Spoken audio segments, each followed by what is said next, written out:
Assalamualaikum warahmatullahi wabarakatuh.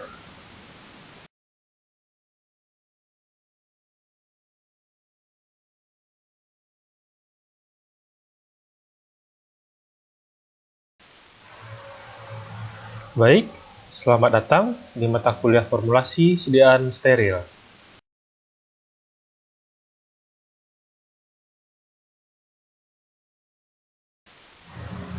Pada pertemuan kali ini, kita akan membahas mengenai sediaan parenteral.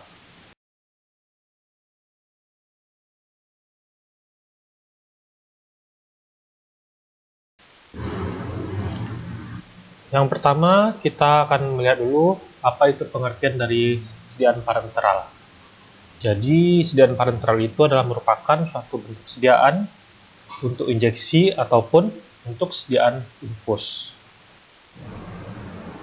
Nah, sediaan injeksi itu sendiri merupakan sediaan steril berupa larutan, emulsi, suspensi, ataupun serbuk yang harus dilarutkan terlebih dahulu ataupun disuspensikan sebelum digunakan nantinya secara parenteral. Kemudian baru disuntikkan secara menembus atau merobek jaringan ke dalam atau melalui kulit ataupun selaput lendir. Jadi berbagai bentuk sediaan baik itu larutan, emulsi, suspensi, serbuk, ataupun bentuk sediaan lainnya yang nantinya untuk pengaplikasiannya dilakukan dengan menembus atau merobek jaringan ataupun disuntikkan melalui kulit ataupun selaput lendir, itu bisa kita katakan sebagai sediaan injeksi. Ya, mungkin dari beberapa mahasiswa juga sudah pernah melihat ataupun sudah tahu beberapa bentuk sediaan dari sediaan injeksi. Jadi kalau misalkan Anda pernah ke rumah sakit, pernah melihat vial, pernah melihat ampul, pernah melihat cairan infus, ya itu semua merupakan bentuk dari sediaan injeksi yang diberikan secara parenteral. Oke, pertama kita lihat dulu dari keuntungan dan kelemahan pemberian obat secara parenteral, karena setiap jenis bentuk sediaan obat tentu memiliki masing-masingnya itu keuntungan maupun kelemahan. Jadi untuk sediaan parenteral kita lihat dulu dari segi keuntungan dan kelemahannya. Oke, baik, yang pertama kita lihat dulu dari segi keuntungan pemberian obat secara parenteral. Jadi keuntungan yang pertama apabila kita memberikan obat secara parenteral, itu yang pertama obat akan memiliki onset atau mula kerja yang cepat. Kenapa onset atau mula kerjanya cepat? Karena respon fisiologisnya dapat langsung segera tercapai. Jadi berbeda dengan obat yang diberikan secara peroral atau dikonsumsi melalui mulut, itu akan mengalami beberapa proses yang cukup panjang, mulai dari obat itu dimasukkan ke mulut, kemudian sampai di lambung dia harus dilepaskan terlebih dahulu. Kemudian setelah dia lepas, obat akan terdisolusi. Setelah terdisolusi, maka akan melalui proses ATME dulu, absorpsi, distribusi, metabolisme, dan ekskresi.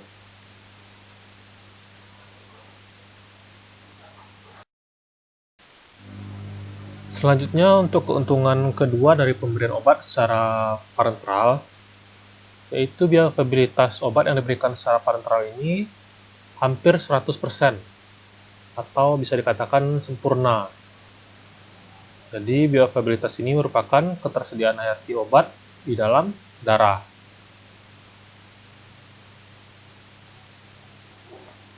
Misalkan kita memberikan obat dengan kandungannya 500 mg pada etiket, setelah diinjeksikan secara parenteral, maka ketersediaan hayati atau obat yang ada di dalam tubuh kita atau di dalam darah itu juga akan 500 mg. Artinya hampir 100% obat yang diberikan atau diinjeksikan secara parenteral itu masuk seluruhnya ke sirkulasi atau pembuluh darah kita. Berbeda dengan obat yang diberikan secara peroral. Kalau obat yang diberikan secara peroral, itu bioavailabilitasnya mungkinan dapat berkurang akibat dari berbagai faktor. Bisa jadi obatnya tidak terabsorpsi, bisa jadi juga rusak oleh saluran cerna, karena ada obat-obat yang ada kemungkinan dapat rusak oleh hanya asam lambung ya. Jadi untuk bioavailabilitasnya hampir 100% atau hampir sempurna apabila diberikan rute secara parenteral. Untuk keuntungan yang ketiga dari pemberian obat secara parenteral, yaitu kerusakan obat dalam saluran cerna itu dapat dihindari, karena ada beberapa obat yang akan dapat dirusak oleh saluran cerna. Seperti kita ketahui bahwa di dalam saluran cerna kita itu untuk lambung pH-nya asam, dan untuk usus itu pH-nya basa. Maka ada beberapa obat yang tidak tahan terhadap pH yang asam, ada juga obat yang tidak tahan terhadap pH yang basa. Oleh karena itu, pemberian obat secara parenteral dapat meminimalisir atau mengurangi kerusakan obat yang tidak dapat bertahan pada saluran cerna, sehingga pemberian obat lebih optimal. Contohnya, kalau misalkan ada obat insulin ya, insulin itu dia berupa protein. Jadi protein kalau misalkan dia masuk ke asam lambung, maka dia akan rusak oleh asam lambung, karena protein ditambah asam maka dia akan terdenaturasi. Sehingga bagaimana agar obat tersebut dapat efektif masuk ke tubuh kita hingga menimbulkan efek farmakologi, maka dia diberikan secara injeksi atau secara parenteral. Nah, untuk keuntungan yang keempat dari pemberian obat secara parenteral, yaitu obat secara parenteral itu bisa diberikan untuk penderita yang sakit keras maupun dalam keadaan koma. Jadi untuk pasien-pasien yang lagi sakit keras ataupun dalam keadaan koma, itu tentunya akan kesulitan ya dalam menelan obat. Jadi untuk pemberian obat secara peroral itu tidak efektif, karena pasien mengalami kesulitan dalam menelan. Atau misalkan pasien koma ini dia tidak sadar sehingga dia tidak mempunyai kemampuan untuk menelan obat. Maka solusinya dapat diberikan obat melalui parenteral atau secara injeksi. Kemudian untuk keuntungan yang kelima dari rute pemberian obat secara parenteral, yaitu akan membantu saat diperlukan efek lokal pada penggunaan anestesi. Ya, anestesi ini biasanya digunakan untuk tindakan pembedahan, tindakan operasi. Nah, untuk melakukan atau memberikan obat anestesi ini maka diberikan secara parenteral.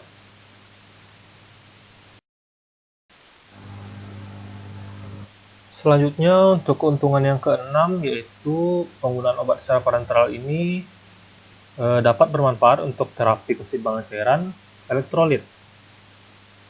Jadi untuk terapi keseimbangan cairan elektrolit dalam tubuh bisa kita gunakan rute sediaan parenteral. Ya, jadi untuk terapi keseimbangan cairan elektrolit ini itu biasanya berupa cairan infus. Dan cairan infus ini biasanya akan digunakan melalui pembuluh darah untuk rute pemberiannya. Nah, itulah keuntungan yang keenam dari pemberian secara parenteral, dapat digunakan untuk terapi keseimbangan cairan elektrolit.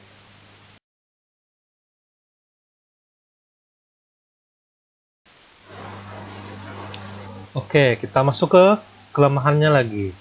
Kelemahan dari pemberian obat secara parenteral.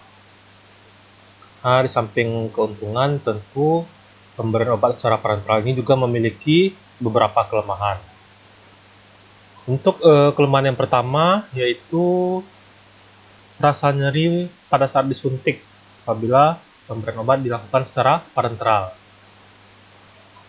Ya, rasa nyeri ini timbul karena pemberian obat secara parenteral ini atau injeksi, maka dia akan merobek jaringan atau lapisan selaput lendir ataupun jaringan kulit, sehingga dengan jarum yang merobek tadi akan timbul rasa nyeri pada saat disuntikkan.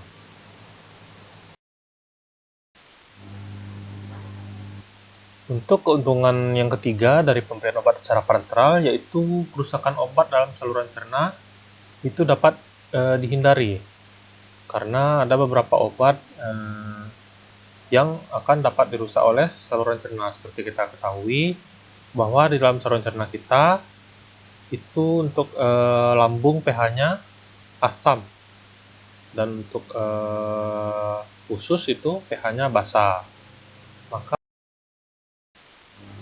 Nah, untuk keuntungan yang keempat dari pemberian obat secara parenteral, yaitu obat secara parenteral itu bisa diberikan untuk penderita yang sakit keras maupun dalam keadaan koma. Jadi untuk pasien-pasien yang lagi sakit keras ataupun dalam keadaan koma, itu tentunya akan kesulitan ya dalam menelan obat. Jadi untuk pemberian obat secara peroral itu tidak efektif, karena pasien mengalami kesulitan dalam menelan. Atau misalkan pasien koma ini dia tidak sadar sehingga dia tidak mempunyai kemampuan untuk menelan obat. Maka solusinya dapat diberikan obat melalui parenteral atau secara injeksi.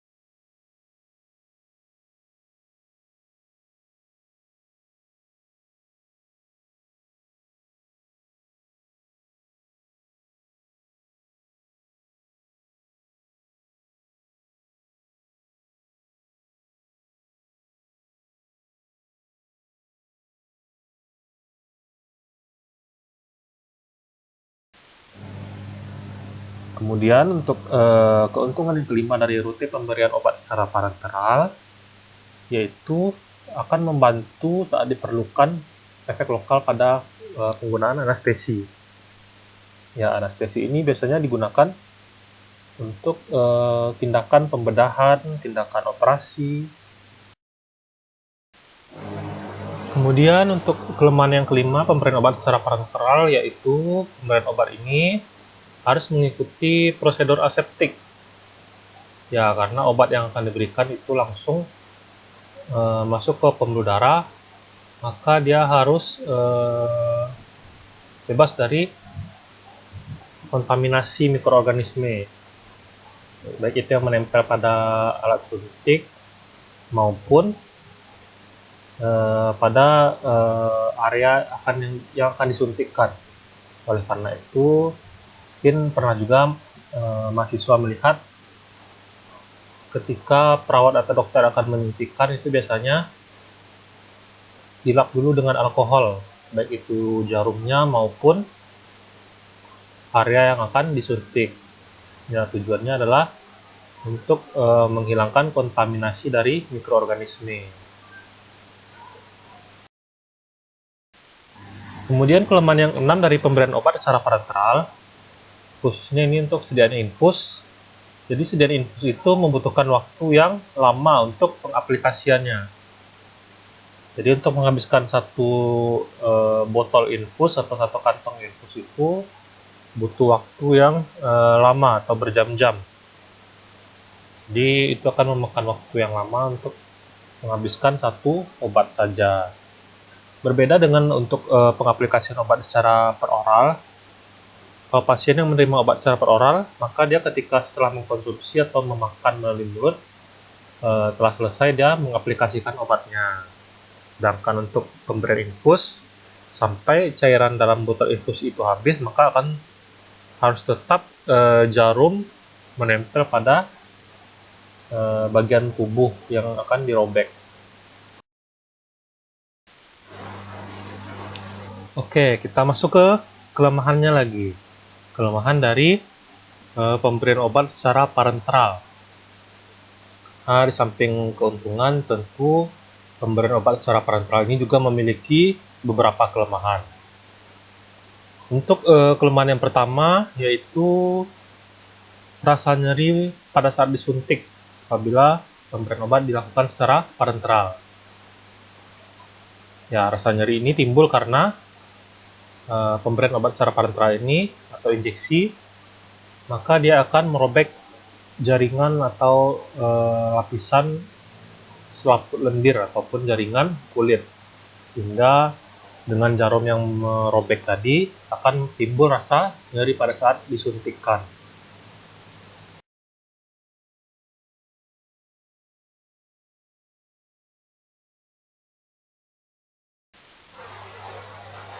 Kemudian persyaratan yang kedua yaitu harus menggunakan wadah yang cocok, sehingga akan memungkinkan sediaan tetap steril selama penyimpanan. Juga wadah yang digunakan tidak boleh memberikan interaksi antara bahan obat dengan material dinding wadah itu sendiri. Kemudian untuk keuntungan yang kelima dari rute pemberian obat secara parenteral yaitu akan membantu saat diperlukan efek lokal pada penggunaan anestesi. Ya, anestesi ini biasanya digunakan untuk tindakan pembedahan, tindakan operasi. Nah, untuk melakukan atau memberikan obat anestesi ini maka diberikan secara parenteral.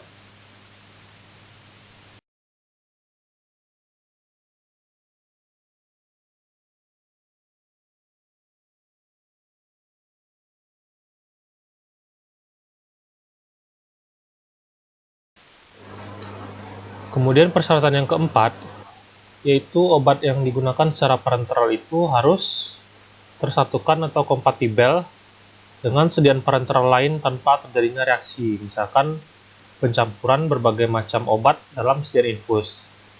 Artinya obat yang akan dicampurkan dengan sediaan infus dia harus kompatibel atau tersatukan antara obat yang akan diberikan dengan sediaan infus itu sendiri, karena sediaan infusnya akan digunakan sebagai pembawa obat.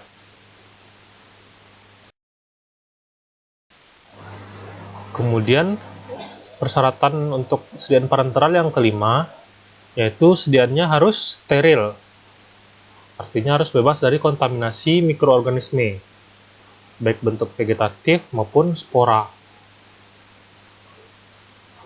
Kemudian baik itu sporanya patogen maupun non patogen.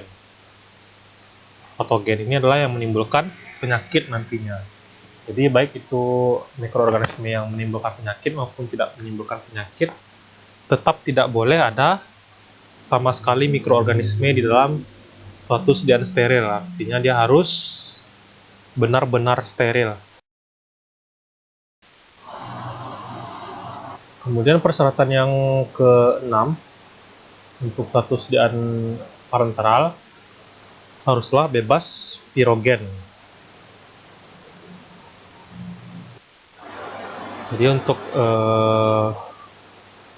satu sediaan parenteral itu harus bebas pirogen. Mungkin pirogen sudah juga dipelajari dengan Bu Farida pada pertemuan sebelumnya ya. Kemudian persyaratan yang ketujuh dari suatu sediaan parenteral yaitu adalah harus sedapat mungkin dia isotonis. Artinya tekanan osmosisnya sama dengan tekanan osmosis dari cairan tubuh. Mungkin dalam beberapa sediaan ada yang dibuat hipertonis, tetapi untuk semua sediaan steril ataupun yang diberikan melalui injeksi itu tidak boleh hipotonis. Kenapa tidak boleh hipotonis? Karena dia akan menyebabkan sel dalam tubuh kita itu pecah akibat perbedaan tekanan osmosis.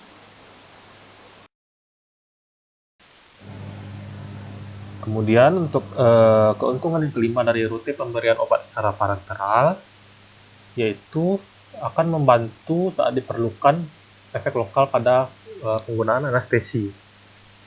Ya, anestesi ini biasanya digunakan untuk tindakan pembedahan, tindakan operasi. Nah, untuk melakukan atau memberikan obat anestesi. Kemudian ada beberapa cara pemberian obat atau rute pemberian obat secara parenteral. Jadi untuk menginjeksikan suatu sediaan parenteral itu ada berbagai macam rute pemberiannya. Jadi tidak hanya satu rute saja ya. Jadi untuk contoh yang pertama, cara pemberian obat secara parenteral itu bisa melalui subkutan atau di bawah kulit. Obat yang disuntikkan ke dalam tubuh melalui bagian yang lemaknya sedikit dan masuk ke dalam jaringan bawah kulit. Kemudian untuk pemberian obat melalui subkutan ini, volume yang diberikan itu tidak lebih dari 1 ml. Dan larutan yang diberikan sebaiknya isotonis dan isohidris. Karena larutan yang menyimpang isotonis atau isohidrisnya akan menimbulkan rasa nyeri ataupun nekrosis pada jaringan tempat disuntikannya obat. Kemudian contoh obat yang diberikan melalui subkutan ada injeksi lidokain, injeksi insulin. Kemudian persyaratan untuk sediaan parenteral yang kelima, yaitu sediaannya harus steril. Artinya harus bebas dari kontaminasi mikroorganisme, baik bentuk vegetatif maupun spora. Kemudian baik itu sporanya patogen maupun non-patogen. Patogen ini adalah yang menimbulkan penyakit nantinya.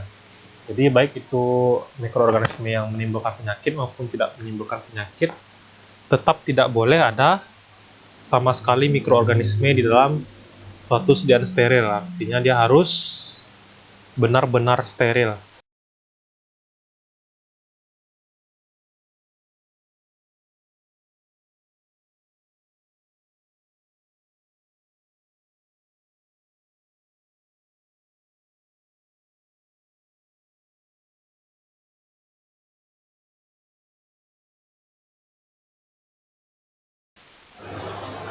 Kemudian untuk rute pemberian secara parenteral, yang ketiga itu bisa melalui intravena, yaitu obat disuntikkan ke dalam pembuluh darah.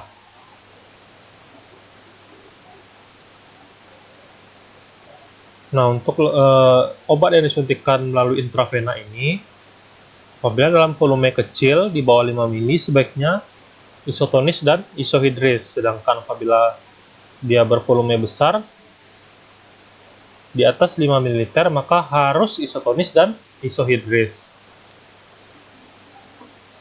Untuk sediaan parenteral yang melalui intravena ini, dia tidak ada fase absorpsi, artinya obat langsung masuk ke dalam vena dan onset aksinya juga segera. Nah, untuk obat secara intravena ini adalah obat yang bekerja paling efisien dan bioavailabilitasnya sampai 100%. Kemudian untuk contoh obat yang disuntikkan melalui intravena ini ada infus NaCl 0,9%, infus dextrosa, dan infus-infus elektrolit lainnya. Itu biasanya itu melalui rute pemberian parenteralnya melalui intravena. Kemudian untuk cara pemberian obat secara parenteral lainnya itu masih banyak ya. Ada intraspinal, intraperitoneal, dan masih banyak rute pemberian secara parenteral lainnya. Itu silahkan dicari sendiri untuk rute pemberian parenteral lainnya. Baik, ini adalah gambar dari rute penyuntikan. Di gambar ini ada rute penyuntikan melalui intramuskuler, ada melalui subkutan, ada melalui intravena, dan ada melalui intradermal. Kalau untuk intramuskular itu disuntikan ke jaringan muscle atau jaringan otot. Kemudian untuk penyuntikan secara subkutan itu ke bagian atau jaringan lapisan lemak di bawah kulit. Kemudian untuk penyuntikan secara intravena itu ke dalam pembuluh vena. Selanjutnya untuk penyuntikan secara intradermal itu ke jaringan dermisnya. Jadi bisa dilihat pada gambar bagaimana posisi untuk penyuntikan masing-masing rute pemberian.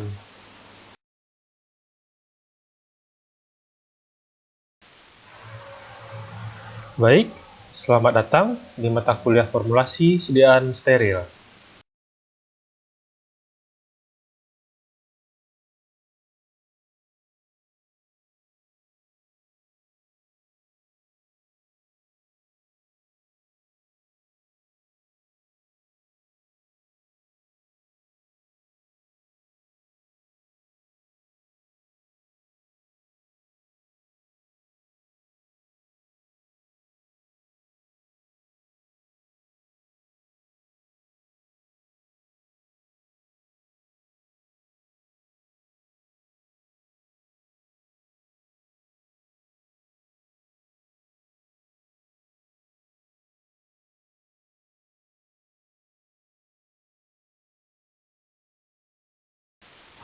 Kemudian eksipien atau zat tambahan yang kedua yang kita bisa tambahkan untuk sediaan parenteral itu adalah antioksidan.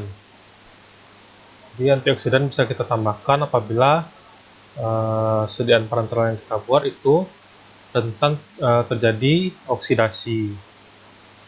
Contoh antioksidan yang bisa kita tambahkan ada BHA, ada BHT, ada sodium metabisulfit, ada tocoferol. Kemudian eksipien atau zat tambahan yang lainnya yang bisa kita tambahkan dalam formulasi sediaan parenteral adalah buffer atau larutan penyangga. Jadi bisa kita tambahkan untuk mengatur atau mempertahankan pH. Contoh buffer yang bisa kita gunakan ada buffer asetat, ada buffer sitrat, ada buffer fosfat. Kemudian eksipien atau zat tambahan yang keempat yang bisa kita tambahkan adalah chelating agent atau adalah agen yang untuk membentuk kompleks apabila sediaan kita itu mengandung logam. Jadi contoh chelating agent yang bisa kita gunakan itu ada etilen diamin tetraasetat atau yang kita kenal dengan ETA. Kemudian untuk pelarut yang bisa kita gunakan adalah aqua for injeksi atau water for injection. Artinya air yang kita gunakan juga harus steril dan diperuntukkan untuk sediaan injeksi. Zat tambahan atau eksipien selanjutnya yang bisa kita tambahkan untuk formulasi sediaan parenteral adalah zat pengatur tonisitas. Jadi untuk sediaan parenteral ini kita harapkan sediaan yang kita buat itu nantinya adalah isotonis. Makanya kita perlu menambahkan zat pengatur tonisitas untuk mendapatkan suatu sediaan yang isotonis.